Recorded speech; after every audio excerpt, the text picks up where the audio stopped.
My great-grandfather really is the most famous man nobody has ever heard of.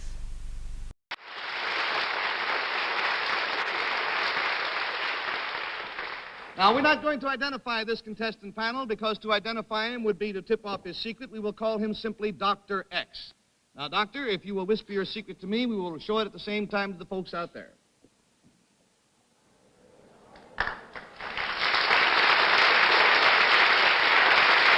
Is this some kind of a machine that might be painful when it's used? Yes, sometimes it's most painful.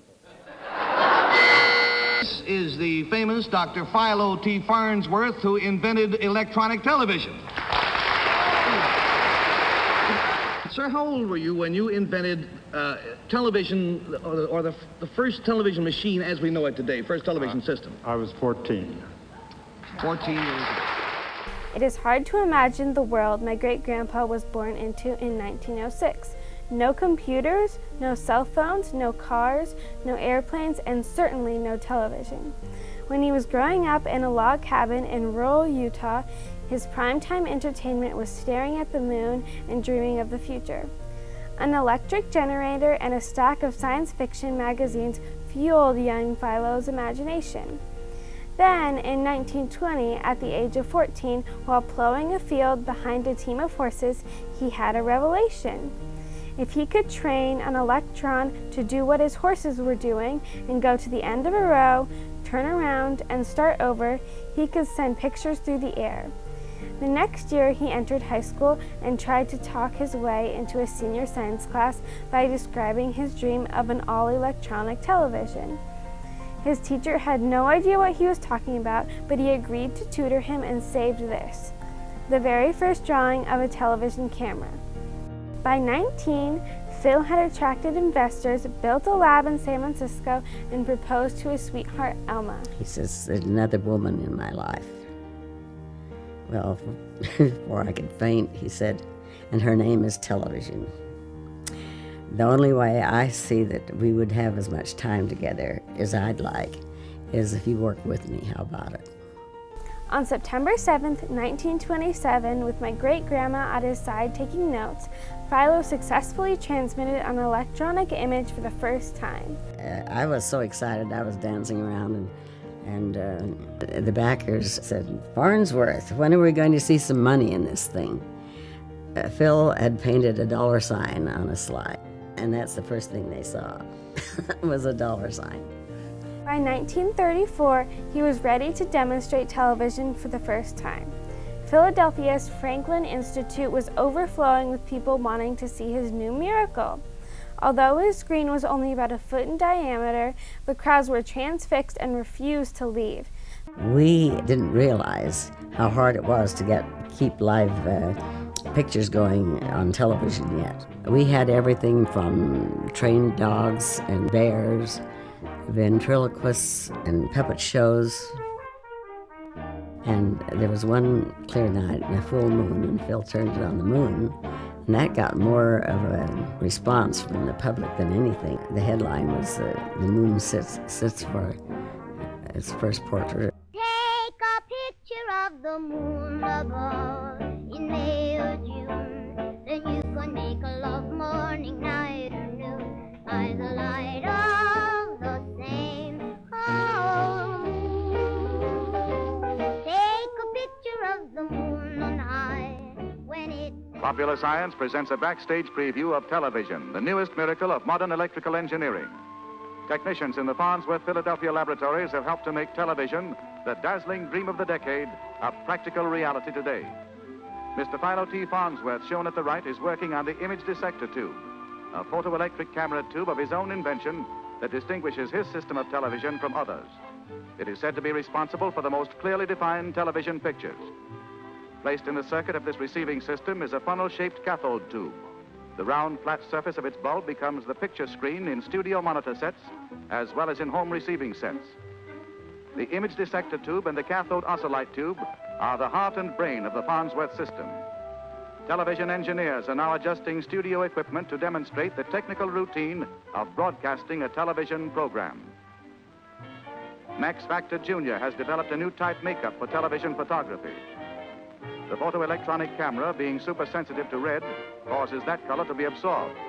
Thus, red is applied to hollows and depressions of the face to eliminate heavy lines and also to produce highlights, while blue, which reproduces darkly, is used as eyeshadow.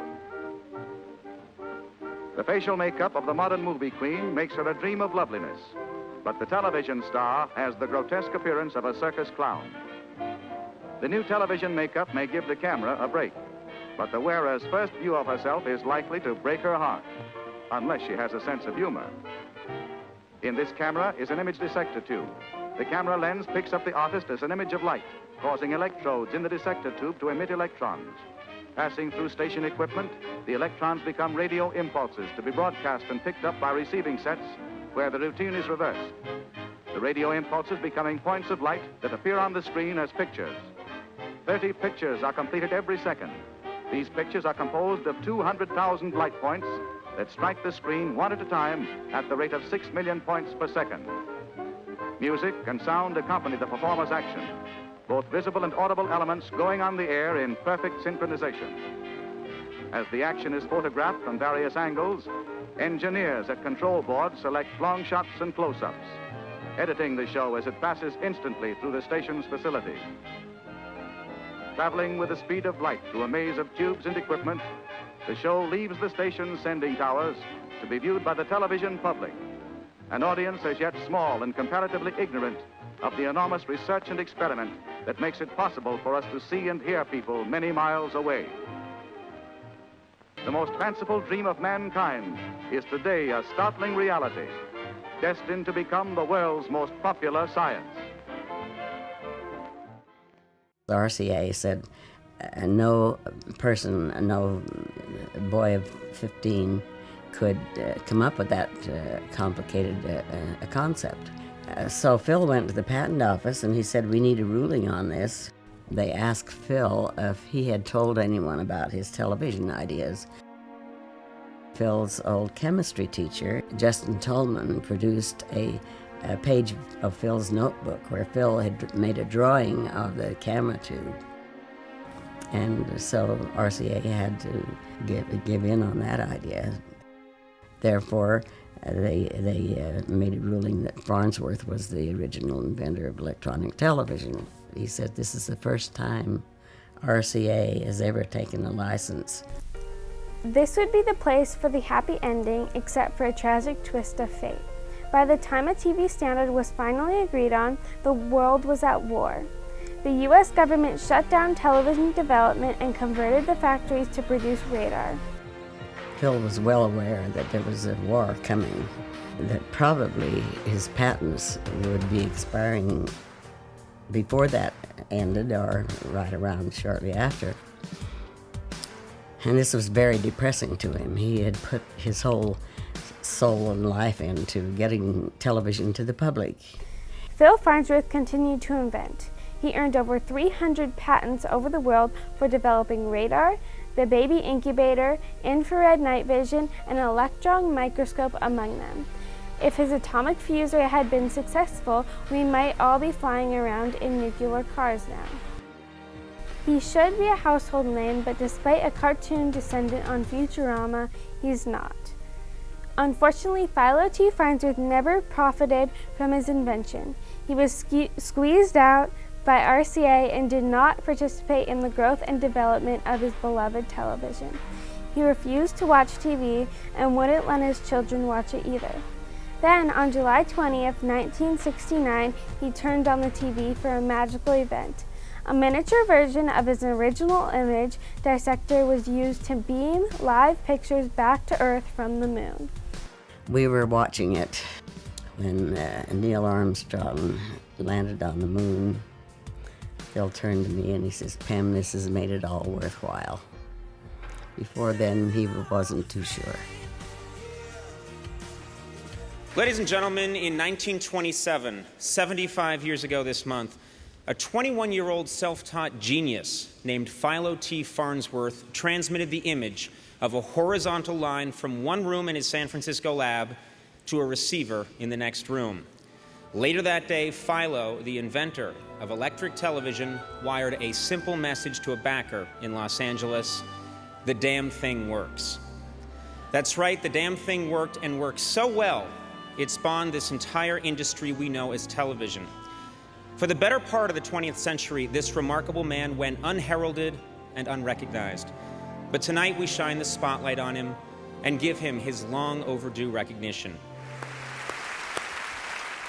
And the widow of Philo T. Farnsworth, who worked by his side in the laboratory and was the first woman ever seen on television, Elma Pem Farnsworth.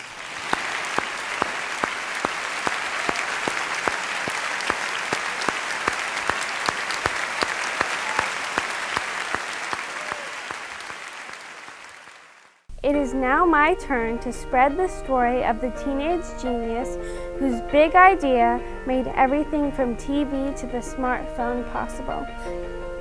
I am very proud to be his great-granddaughter, and my name is Giselle Farnsworth.